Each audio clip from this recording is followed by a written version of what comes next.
Hey Narwhals, I'm your host Luke Narwhal. Welcome back to another weight loss discussion. Hope you enjoy. Let's dive right in. I was taught to overeat as a kid. Has anyone else encountered this? And if so, what habits were you taught as a child? And what country are you from? Not sure what it's like in other countries, but in England, where I'm from, I was brought up to finish everything on your plate. My school headmistress would give you lines of punishment if you didn't finish your food. She once screamed at me in the food hall in front of hundreds of other students because I said I was finished, but there was still food on my plate. It was so scary. My mom's Irish and literally put out gigantic portions for me as a child that I could never finish. My dad used to say, eat slow so that you can eat more, or don't drink before you eat, it will fill you up. Now that I'm 28, I realize how dumb these teachings were and how they groomed me for a life of overeating. It wasn't until I was 18 and left for university that I formed my own bloody habits. Now I serve myself at family dinners. My mom and dad always say, God, that's a tiny portion. And I say, if I'm hungry, I'll come back for more later. And I rarely do. As for the drinking before meals, I always drink water with a meal, sometimes sparkling water as it fills you up and is great for you. The Depression-era grandparents taught their children to clean their plates. Then we had a bit of a food revolution where we developed a much more calorie-dense food. So I grew up cleaning my plate without really understanding the amount I was eating. I've been partly successful with fresh food and portion control. Fresh food isn't processed, and a bowl or small plate is about the right portion size. Now, I'm just working on my willpower. My mom always said, finish your food. There are starving children in Africa. And I always thought, then why am I eating more? We should send this food there. Now I barely eat 2 meals to take with my meds, which is all I can eat and not feel full and bloated all the time. Kids are tough. My toddlers will tell me that they're full. And I don't want to force them to eat if their bodies are telling them that they're done. But at the same time, I want to ensure they're getting proper nutrition. I tend to give them vegetable soup or a smoothie before putting the plate of food in front of them. Otherwise, they'll just eat all the pasta and leave everything else. Yes, I sneak vegetables in almost everything. Mostly the I'm done is manipulation on their parts, because 20 minutes later, they're asking for snacks. So the dinner plate is often set aside until bedtime just to make sure they're really finished eating. Or I'll have to remind them that this is all the food they're getting for the night before they leave the table. If we're walking up the stairs to bath time and they tell me they're hungry, obviously they're trying to delay going to bed. I tell them they can have a big breakfast. What I like to do is use a plate that matches the size of my meal. People tend to want to clear their plates, but if you use a smaller plate, then you get the same effect with the intended amount of food. Previously, I would always reach for my largest plate when preparing any meal, but there's research that suggests that this tendency leads to larger portions. It's still a struggle when eating out at restaurants though. Usually I tell myself that I'm only going to eat half or less than half of whatever I order. My parents would go to buffets and punish me if I didn't eat at least 3 plates. I had to finish my meals too. Felt like such a fat loser when I went to college and the dining hall was all you can eat and I was the only one trying to get my money's worth. American here, and for me, it was finish your plate to leave the table. We'd have to sit there until we stuffed it all in. To this day, I'm almost addicted to the feeling of being full, so I focus a lot on volume eating, veggies galore. My Puerto Rican family is like this. They're insulted if the plate isn't clean. My girlfriend and I went out to dinner with my aunt, and she kept insisting that we eat more and more, that we didn't order enough, etc. My girlfriend is 5'2" and 110 pounds. Like, half a Neapolitan is fine for her. Yes, United States of America. It's the reason why I became obese. My mom would often reward me with fast food as a kid, and I just got used to having a slice of leftover pizza as a snack all too often, among other poor eating habits. This persisted for an additional 13 years into adulthood before I realized how much I really normalized these poor eating habits. Now, my wife and I have formed really good sustainable habits, and we both lost a ton of weight.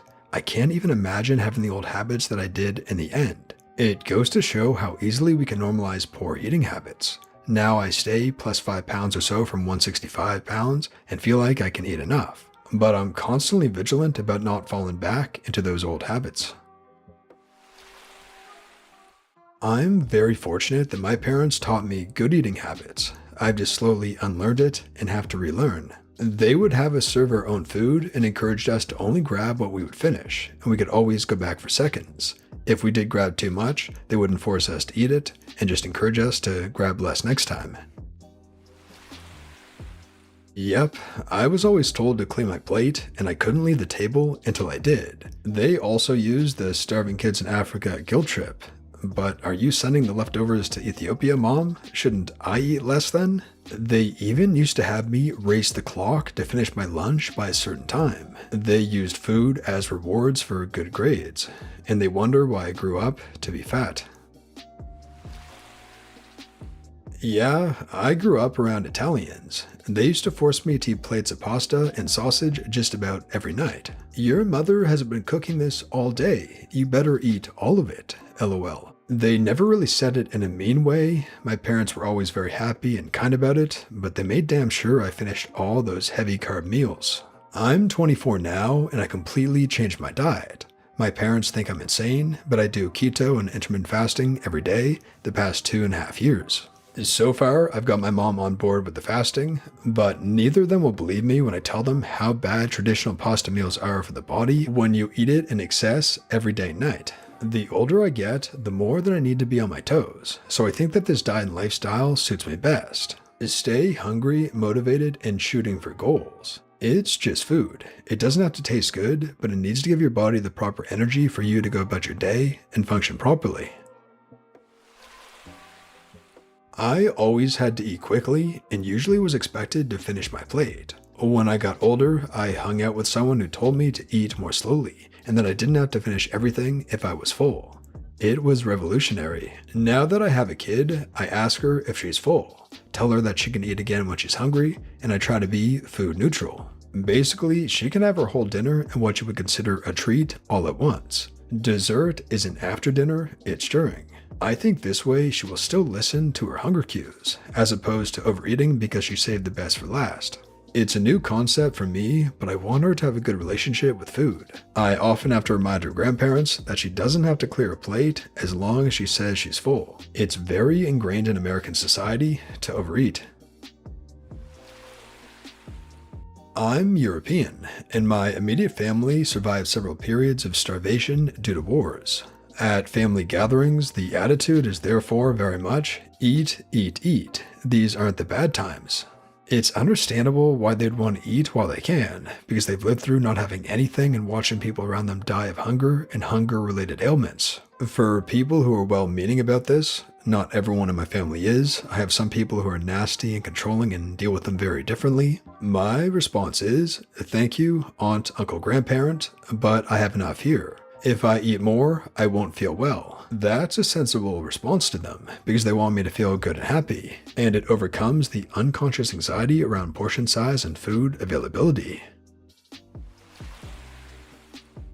Parents are a subsequent reason why we have our eating habits to this day, in my opinion, as I too have bad eating habits that affect me to this day, as my parents have not taught me to eat proper amounts or types of food. It is tough to mentally and physically change our eating habits. I'm glad that you found your way and your own eating habits after moving out. Honestly, I think there's some psychological damage and warfare that you've dealt with, and the majority of us have dealt with, as our parents have taught us horrible eating habits. Mine were, go cook your own food, or, oh, how come you don't know how to cook your own food?